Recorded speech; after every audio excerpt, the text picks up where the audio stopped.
tal? Muy buenas noches, qué gusto saludarle, finalizando este jueves y como siempre cada semana analizando los problemas y la coyuntura del país. Y bien, pues el tema de infraestructura es un tema que da mucho de qué hablar. Y para esto hoy nos acompaña en el estudio de TV Azteca Guate, Enrique Lax. Él es director ejecutivo de la Cámara de Alimentos y Bebidas. Enrique, muy buenas noches. Buenas noches, gracias por la invitación. Enrique, pues el tema de la infraestructura carretera no es nada nuevo, es un problema de todos los días. Hablábamos la semana pasada con uno de nuestros invitados que anteriormente pues nos preocupábamos por las carreteras que hacían falta en el país. Una infraestructura que se necesita para el desarrollo, pero hoy hay que preocuparse por las carreteras que hay y que no tienen mantenimiento. Sí, yo creo que hay un problema de movilidad a través de las carreteras que se ha ido deteriorando en los últimos años. Tenemos básicamente 3 décadas de no tener una infraestructura de carreteras que responda a la demanda de la economía. Entonces, muchos estudios han hecho de lo que está en déficit, algo así como 20.000 kilómetros de carreteras, de las cuales el Estado anualmente hace, en materia de hacer carretera con cinta asfáltica, que es la que necesitamos, hará unas 700 kilómetros, si bien le va, anualmente. Entonces, ¿cuánto tiempo nos llevará llegar a ese tipo de carreteras? Hacer carreteras. Luego tenemos los ejes estratégicos en los que se mueve la economía. Los ejes estratégicos están identificados. De hecho, en la ley que acaban de pasar ahorita en diciembre, están identificados los ejes estratégicos sobre los cuales el Estado tiene que trabajar este año y los que vienen. Entonces está puerto-puerto, Pacífico-Atlántico, fronteras y el eje que va a Petén. Eso es. Ahí, ¿cuántos kilómetros hay? 1.200, 2.000 kilómetros. Eso necesita una reforma, una rehacerlos, porque o son muy estrechos, o necesitamos más calado, necesitamos más grueso de cinta, porque el flujo de tráfico que hay en esas carreteras no es el que teníamos en 2020. Ha crecido en 10-15% anualmente. Entonces están congestionadas y ya no soportan el peso de los trailers. Hay una serie de cosas que creo que ya estamos entendiendo que hay que meterle, porque si no, nuestra competitividad, nuestros precios, el trabajo económico que estamos haciendo para poder progresar no va a funcionar. Eso es como tener los pies. Si no tenemos los pies buenos, ¿cómo podemos caminar? Y si una economía no tiene buenos pies, ¿cómo camina? Y eso es lo que le está pasando con las carreteras. Ya que hablamos de esta ley de infraestructura prioritaria que a finales de año fue aprobada después de que se estuvo trabajando durante pues, varios meses, varios años. Desde el punto de vista de la Cámara de Alimentos y Bebidas de la gremial que tú representas, ¿es lo adecuado para el país? No hay nada perfecto. Teníamos que tener algo que diera una línea, una base legal para actuar más rápidamente. Que el que el Ejecutivo tuviera herramientas para ejecutar más rápidamente, poder salir de algunos conflictos legales de contratos que están ahí, darle más asistencia al desafío de tener los ejes estratégicos prioritarios funcionando y en buen estado. Eso es lo que buscó la ley y eso es lo que está ahí. En un marco de transparencia, de seguimiento, de fiscalización, bueno, esa parte puede ser. Pero sí lo necesitábamos, porque lo contrario, el sistema sigue amarrado.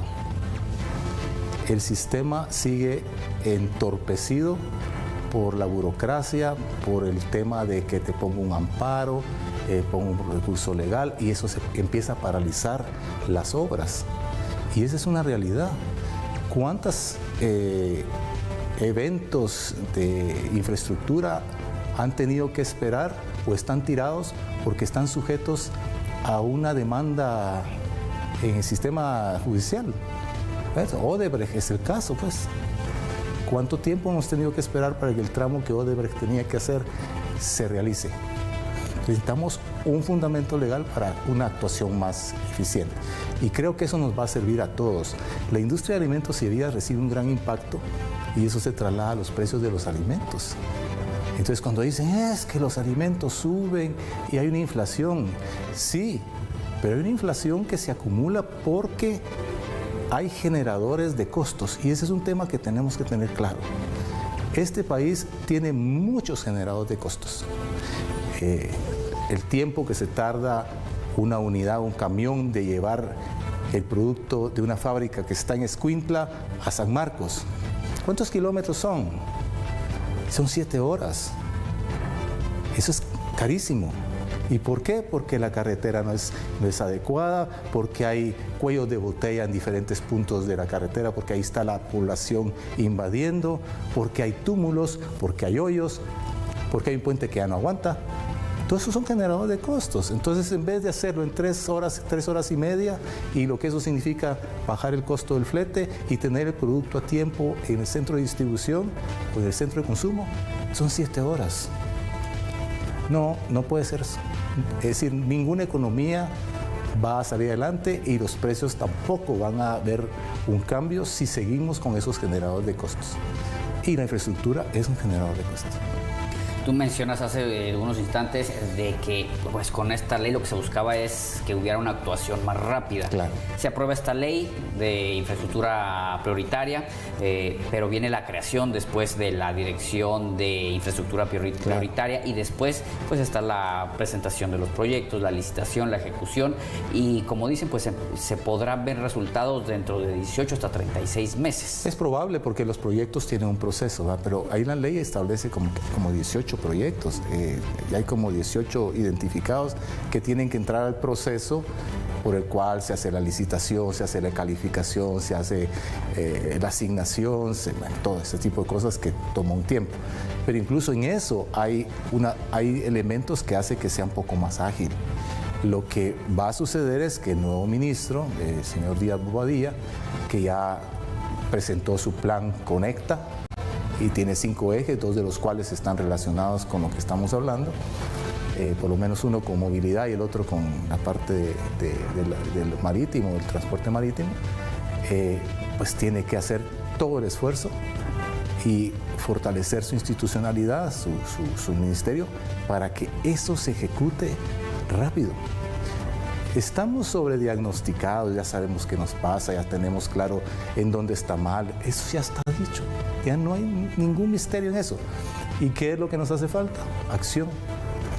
Ejecutar en buena lid lo que, es decir, con buenos términos de referencia, con buenos candidatos, con buenos procesos de contratación del Estado, de evaluación del proyecto, todo eso que se hace para que caiga en manos de las empresas que responsablemente sí van a entregar un producto, una carretera, un puente, qué sé yo, en el tiempo y en las condiciones que se le piden. Tú hablabas hace unos instantes de pues, los costos que representan para las empresas la movilidad en estos kilómetros y que son muchas horas de traslado.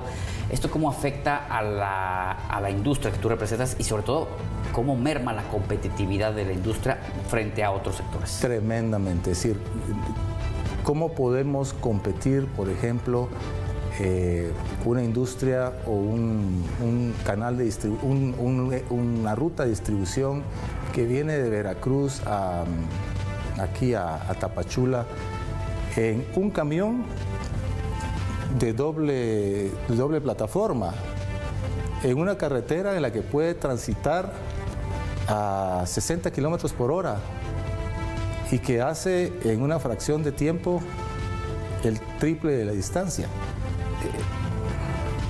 Entonces coloca el producto en Tapachula a unos precios que ni siquiera se asemejan a lo que nosotros colocamos de Escuintla a San Marcos, por poner una referencia. Entonces ahí hay una pérdida de competitividad tremenda. O sea, aquí un camión de cierto tamaño, decía yo 20 toneladas, 30 toneladas, pues se tardará 7 horas de un punto a otro, ¿verdad? Igual pasa de puerto a puerto, de la ciudad de Guatemala al puerto Santo Tomás, igual pasa hacia Escuintla. Es decir, las distancias son cortísimas porque es un país muy pequeño, pero los tiempos son larguísimos. Y todo es función de tiempo. Los costos son en función de tiempo. Y así nos cobran los fletes y así cobra tiene que asumir el costo el que hace el transporte, el que hace el producto, el que compra el producto, porque todo es una cadena. Entonces, ¿cómo afecta a la industria de alimentos? En sobrecostos. Tenemos generadores de costos, vuelvo a decirlo. ¿Cómo eliminamos la generación de costos que no son directamente relacionadas a la productividad? Ese es el gran debate en el que tenemos. Entonces necesitamos tener todo ese sistema de movilidad en buenas condiciones. Y si empezamos con los ejes estratégicos que ya dice la ley, que ya dijo cualquier cantidad de planes y programas y políticas, entonces vamos a tener, por lo menos en esos ejes, muchísima más de reducción de costos, y eso se va a ir traduciendo poco a poco, porque esto es un proceso, se va a ir traduciendo poco a poco en mejor competitividad para las empresas, y también va a empezarse a reflejar de alguna forma en los precios de los productos. Enrique, en el sector que tú representas, alimentos y bebidas, ¿tienen cuantificado las pérdidas que se hayan podido generar después del hundimiento en la autopista París-Escuintla? Tenemos datos muy aislados de las empresas que nos reportaron que tuvieron que cambiar su logística, decía, no podían salir en las tardes, en la noche se iban por una carretera A, por una carretera B. Cada kilómetro adicional es más dinero. Costo. Entonces había personas que dicen, mire, me subió un flete que yo hacía, qué sé yo, 1,000 quetzales, me subió a 1,200. Y tengo 10 fletes a la semana, son 200 por 10, ahí va subiendo, ¿verdad? ¿Y eso de dónde sale? ¿Del consumidor? No, ni siquiera. En algunos casos tiene que absorberlo la empresa, porque la competencia es tal que no me permite, no tan fácil, va a traslado los 200 y se lo pongo al precio. No es tan fácil como eso. Y luego muchos de los precios en los canales modernos no permiten cambios de esa naturaleza. Tu problema es que yo quiero aquí el producto a este precio porque está contratado. Lo que te haya pasado es tu costo. Entonces el distribuidor de canal moderno no acepta esos cambios de precio. Entonces ha sido un impacto negativo, o ha sido en las ocasiones que hemos tenido esos problemas, ha sido un impacto negativo financiero para las empresas. Entonces, en algunos casos se puede trasladar algo, pero no es así. Aquí van los 200 para allá. No. Y eso es un tema que ha costado explicarle a la población, a los consumidores, a nuestros consumidores, de que suben los precios. Sí suben, claro que van a subir cuando tenemos esos generadores de costos, pero no suben automáticamente, van subiendo conforme la empresa tiene que irse protegiendo de esos costos que le causan una merma en su giro de negocios. Y las empresas estamos para hacer negocios, pues, o sea, algo tiene que ganar. Y eso es un tema que se ha entendido mal. Y luego nos pasa con los puertos, ¿verdad? Lo que genera el puerto, hay 37 buques en línea. Creo que nunca habíamos tenido tantos buques en línea en el puerto Quetzal. Ahí están generando costos. Y para la industria de alimentos, ahí hay maíz, frijol, arroz, posiblemente en algunos casos aceite bruto, fertilizantes que luego se trasladan a la cadena. Es complicado tener servicios de movilidad logística que no responden a las necesidades de la economía, es decir, de lo que necesitamos generar en el país para ser competitivos, porque no solamente es que los productos alimenticios lleguen a buen precio a la mesa del consumidor, sino nosotros exportamos productos alimenticios y esos se hacen porque se fabrican aquí y luego se tienen que ir a Centroamérica, básicamente, a otros países. Y todo eso que entra como materia prima caro por esos generadores de costos y luego se tienen que ir más generadores de costos, nos va dejando fuera, nos va pegando y aún así estamos exportando, aún así estamos produciendo para el mercado local.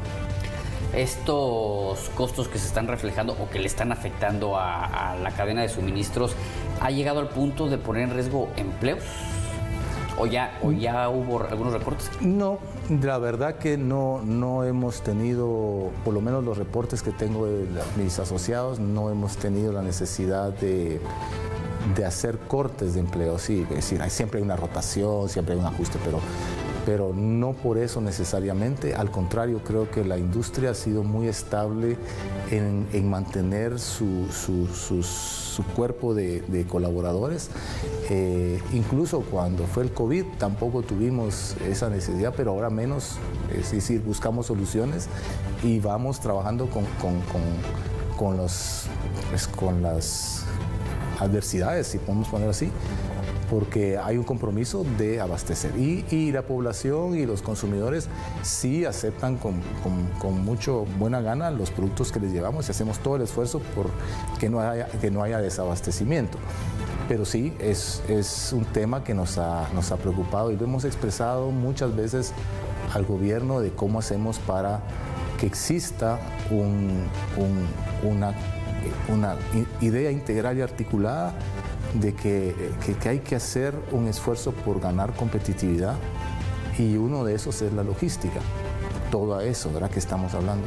Y en ese esfuerzo logístico, de mejorar la logística, entran no solo las carreteras y el puerto, entran un montón de servicios del Estado que estamos obligados a cumplir para poder poner los productos en el mercado, incluso exportarlos, otros importarlos, y todo eso hace que tengamos un problema que en el corto plazo no lo vamos a resolver todo, pero deberíamos de tener una ruta para llegar a resolverlo, porque lo contrario, los productos van a decir, es que aquí todo es más caro. Sí, claro que todo es más caro. Puede ser más caro. ¿Por qué? Porque 7 horas para hacer 200 kilómetros o 25 días para esperar un barco que está descargando arroz, eso tiene un costo. Y al final de cuentas ese costo va sumando a todos los costos y va sumando al producto final, inmediatamente o en un plazo. Así es así como funciona. Tú hablas de estas adversidades y podríamos decir que la infraestructura es una de las adversidades, el tema del puerto Quetzal, esta operación que se está retrasando tanto, pero a pesar de esto el sector empresarial se sigue moviendo porque los números en cuanto a una estabilidad económica y las proyecciones siguen siendo buenas, es decir, que el sector empresarial de una u otra forma busca salir adelante. Claro, el sector empresarial es especialista en resolver problemas, porque ahí está su negocio, es decir, ahí está su forma de asegurarse que su negocio, los empleos que da, los productos que genera, los beneficios que tiene que generar, los préstamos que tiene que pagar, porque casi todas las empresas están con préstamos en el sistema bancario. Todo eso es una cadena que tiene que responder y va a superarlo, por supuesto que va a superarlo. Pero ¿cuál es lo que nosotros le hemos pedido y que hemos estado vocalizando y pidiéndole al gobierno, no a este gobierno, a los anteriores, a todos, es por favor hagan algo que nos reduzca los costos, porque vienen de México más baratos o de contrabando. Algunos de El Salvador, baratos. Vienen de Estados Unidos, más baratos. Eso, ¿qué va a pasar en el mediano plazo si eso sigue?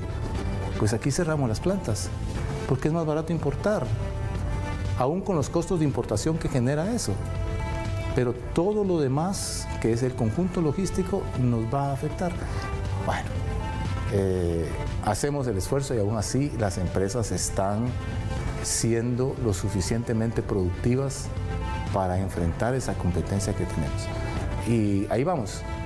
Pero sí, el tema de toda la movilidad, de la logística, de las cadenas de suministro, se ha complicado muchísimo en los últimos 3 años. Es decir, es realmente, hemos visto incluso retroceder en algunas cosas, y lo que más nos preocupa es que hay planes, hay estudios, hay diagnósticos, pero hay una poca ejecución, poca implementación de esto.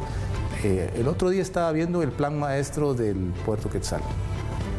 Una maravilla los planes, ya está todo medido, calibrado, establecido. Tenemos 30 años de no se le ha invertido ese puerto.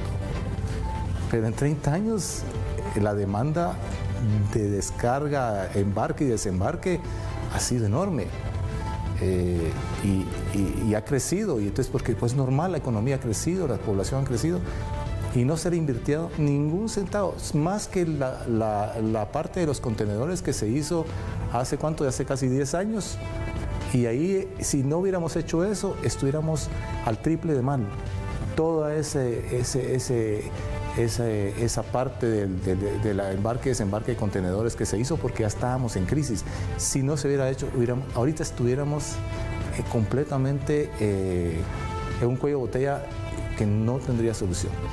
Y aún así los problemas de esa terminal de contenedores, ¿verdad?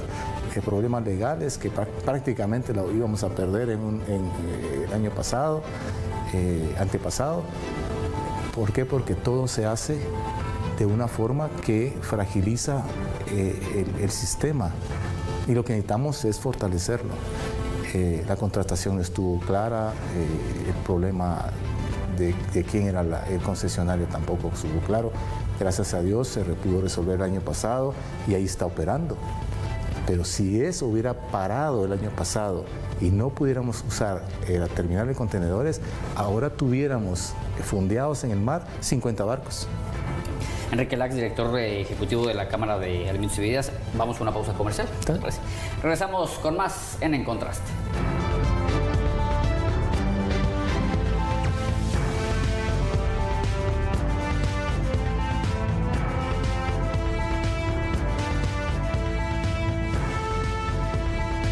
Gracias a tu preferencia, TV Azteca Guate se posiciona en los primeros lugares de audiencia en la televisión guatemalteca, llegando a más de 2.9 millones de televidentes diarios, y somos el canal número 1 en la televisión online, alcanzando a más de 1.4 millones de personas en promedio diario. Gracias, Guatemala. Gracias a ti somos TV Azteca Guate, el mejor canal y en los primeros lugares de audiencia.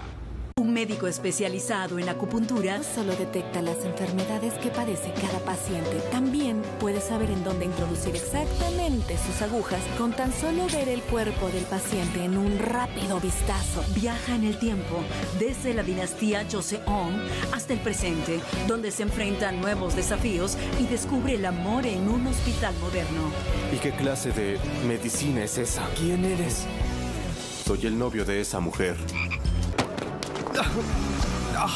Cuidado con quién coqueteas, nunca sabes cómo será. Esta serie ofrece una fascinante perspectiva sobre la medicina oriental tradicional en contraste con la medicina moderna. Las mujeres pueden ser enfermeras e incluso pueden ser doctoras. Pon tu nombre en alto. Gran estreno, lunes 10 de febrero a las 12 del mediodía. Solo por TV Azteca Guate, el mejor canal y en los primeros lugares de audiencia.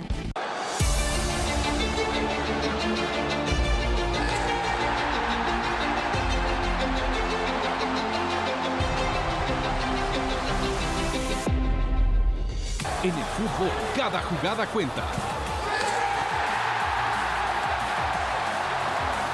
Y en la Casa del Fútbol, cada análisis marca la diferencia.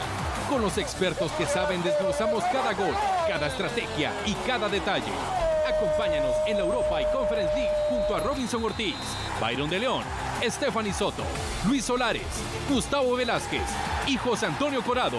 Si quieres vivir el fútbol con la mente de un estratega, la Casa del Fútbol, donde el análisis experto y la pasión por el fútbol se encuentran.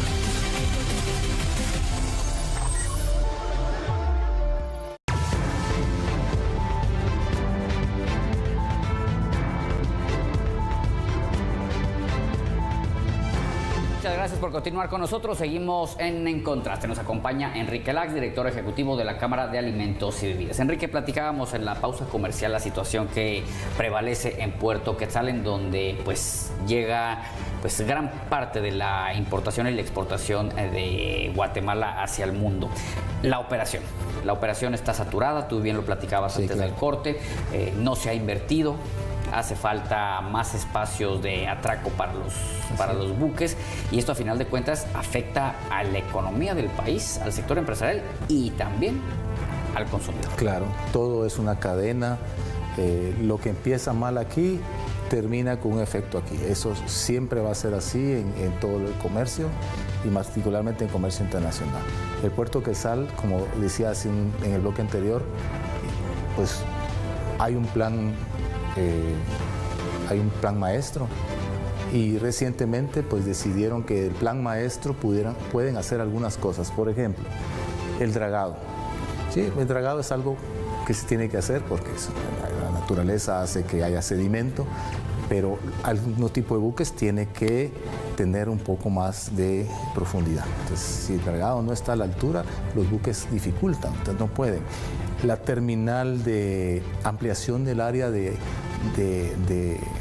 acostamiento o de atraque, ¿verdad?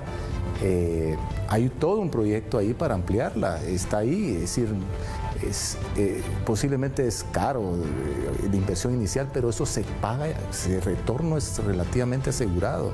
Entonces, no podemos tener un puerto con esta demanda de movimiento en el cual solo puede estar 3, 4 buques al mismo tiempo. No, digamos que eso ya no es la demanda que requiere esta economía.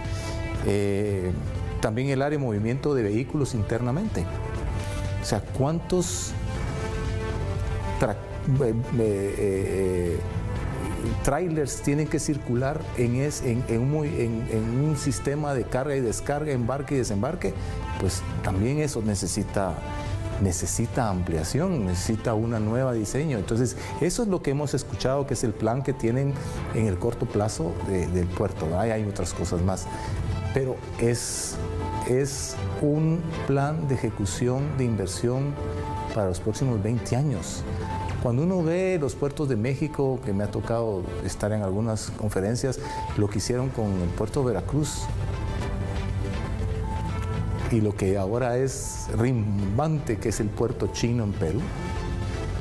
Es decir, ahí tenemos, o lo que van a hacer en El Salvador los turcos. Entonces ahí tenemos decisiones estratégicas de alto costo, sí, una inversión alta, sí, pero el retorno a la población, el retorno a la economía, el retorno al sistema de producción es enorme. Exportaciones e importaciones va a pagarse en estos beneficios.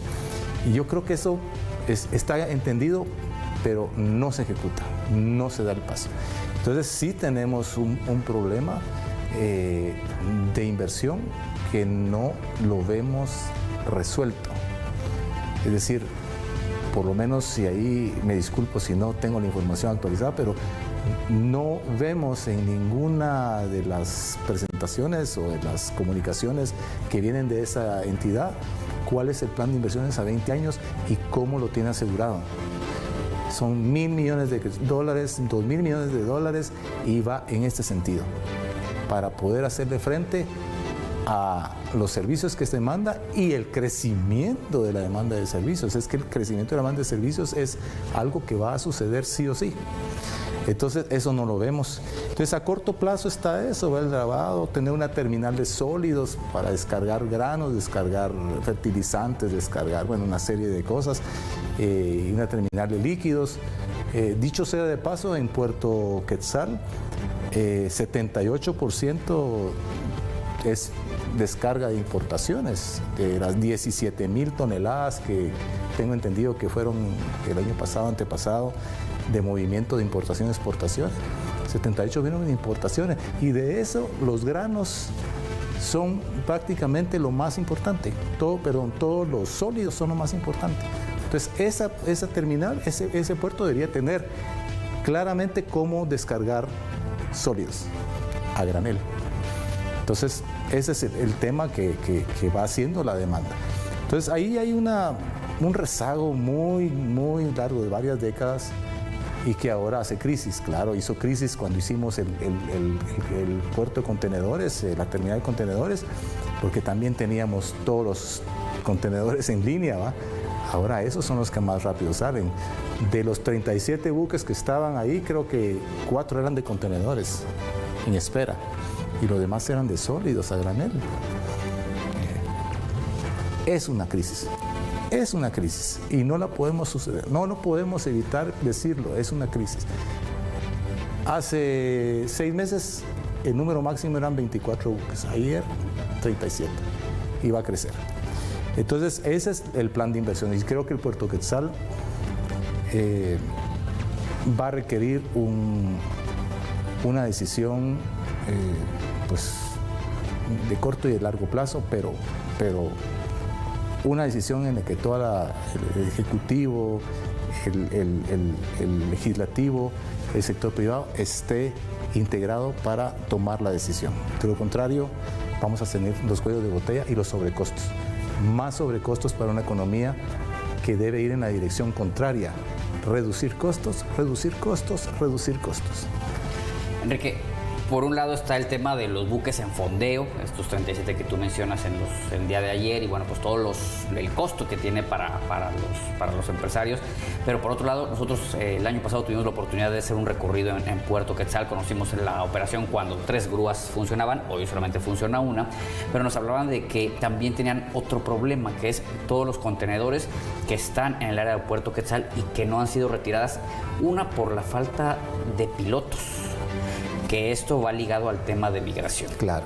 Que muchos guatemaltecos, al no tener aquí un salario digno, pues buscan irse a los Estados Unidos en este mal llamado sueño americano, y que a final de cuentas los deja a ustedes sin mano de obra. Claro, todo va encadenándose. Cuando tenemos una economía que genera sobrecostos y que esto no permite, porque cuando yo tengo que pagar el triple o el cuádruple por tener un servicio de logística, ¿de dónde salen los centavos?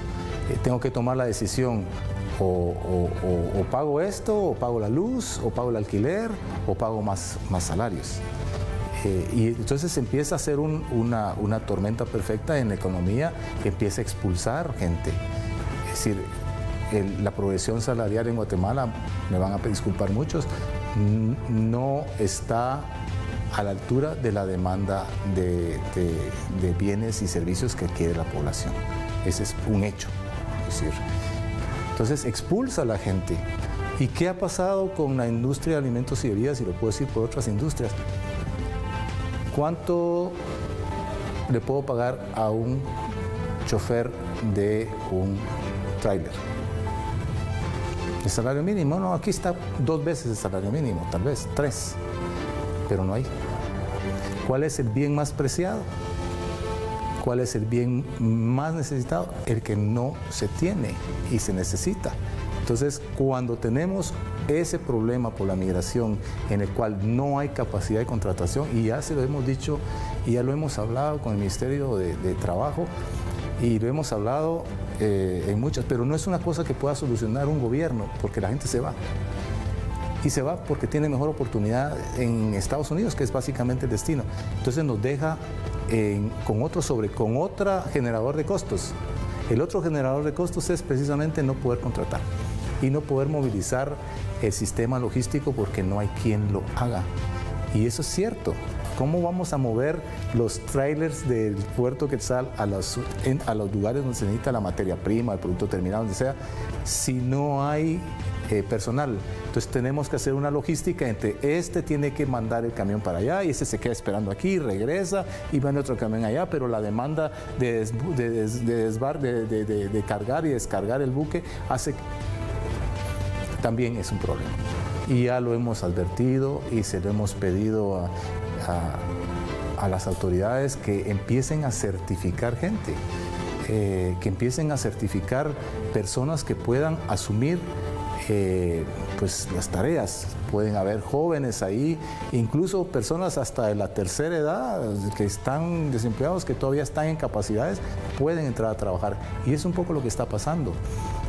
Las empresas dicen, venga este joven que era el ayudante del piloto, el chofer, hágase cargo. Y aquí está, pero a los 3-4 meses se va. Porque abrió la oportunidad, se capacitó y se fue. Y eso pasa no solo con los choferes, pasa con operarios, pasa con vendedores, pasa con analistas técnicos. En la industria hemos tenido problemas serios de poder contratar. Y eso va generando costos y va mermando la capacidad, la productividad de la empresa. Bien, Enrique, te invito a que hagamos otra pausa comercial y seguimos platicando. Continuamos en Contraste, siga con nosotros.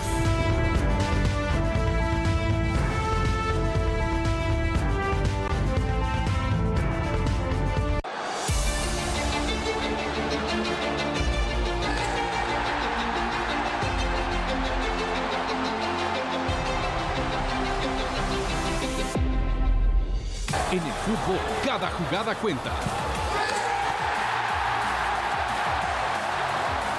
Y en la Casa del Fútbol, cada análisis marca la diferencia. Con los expertos que saben desglosamos cada gol, cada estrategia y cada detalle. Acompáñanos en la Europa y Conference League junto a Robinson Ortiz, Byron de León, Stephanie Soto, Luis Solares, Gustavo Velázquez y José Antonio Corado. Si quieres vivir el fútbol con la mente de un estratega, la Casa del Fútbol, donde el análisis experto y la pasión por el fútbol se encuentran.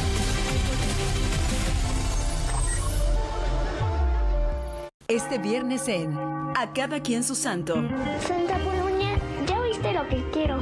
Solo te pido que cuando encuentres a la persona indicada para mi mamá, me des una señal. ¿Usted tiene esposa o hijos? No tengo. ¿Tú de veras crees que el doctor Andrés sea la persona correcta para tu mamá? A Cada Quien Su Santo. Lunes a viernes, 12 del mediodía. Solo por TV Azteca Guate, el mejor canal. Acércate a Rocío. Lunes a viernes, 2 de la tarde. Solo por TV Azteca Guate, el mejor canal.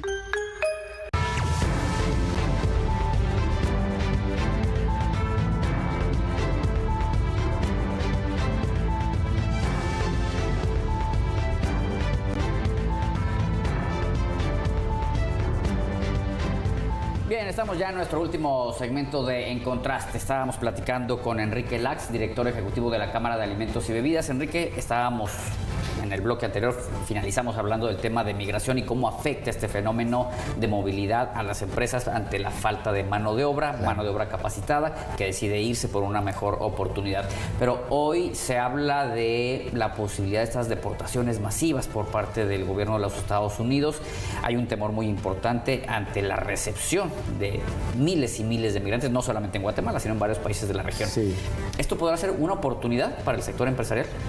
Sí y no. Eso es una cosa muy relativa. Es decir, hay personas que vienen de retorno y que sus actividades en Estados Unidos eran de restaurantes o de albañiles o de ese tipo de cosas. Entonces, que son personas que se pueden deportar porque están ilegales o porque son delincuentes, que es básicamente lo que está diciendo el nuevo gobierno.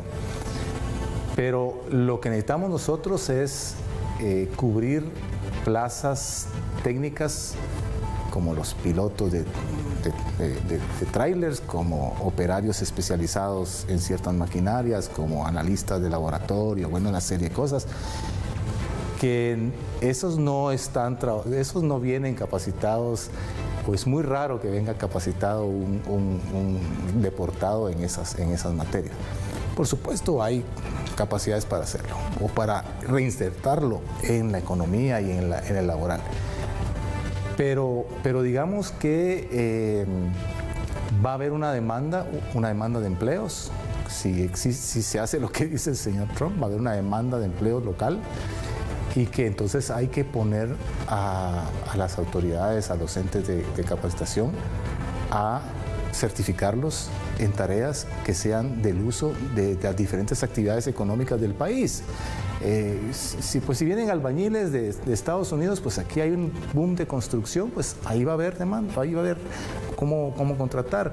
Si vienen gente de restaurantes y que saben de hotelería, pues ahí van a ver, porque ellos también están sufriendo lo mismo. Ellos no encuentran meseros, no encuentran cocineros, no encuentran, porque se van.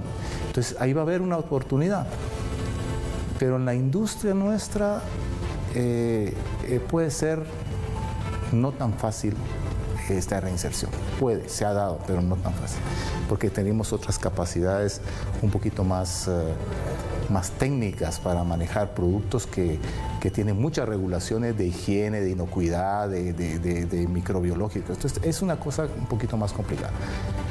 Pero luego las deportaciones, y ahí me permite un comentario, en tiempo de Trump la vez pasada no hubieron tantas deportaciones como los gobiernos anteriores y posteriores, y hay un sentimiento en Estados Unidos, por muy buena fuente sabemos que muchos empresarios están preocupados de las deportaciones porque para ellos en Estados Unidos es mano de obra que tampoco se sustituye tan fácilmente a ese costo. Entonces ahí vamos a ver qué tan cierto es esta parte. Lo que sí va a pasar es que no va a entrar gente nueva tan fácilmente como lo ha hecho posiblemente en periodos anteriores. Ahí va a haber, el muro sí va a estar. Pero las salidas, vamos a ver.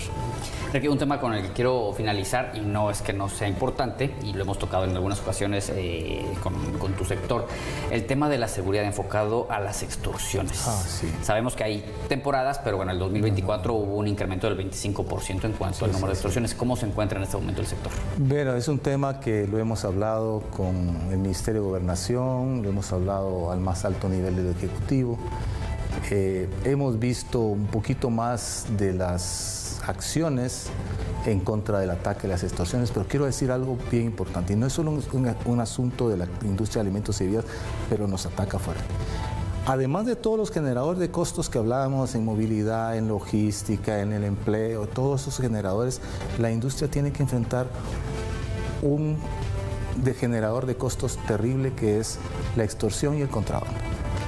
Entonces, en medio de toda esta, digamos, problemas económicos, logísticos que da el sistema, tenemos que enfrentarnos a eso. Y nosotros tenemos un centro de información contra las extorsiones que nuestros empresarios asociados nos llaman para decir, mire, esto está pasando.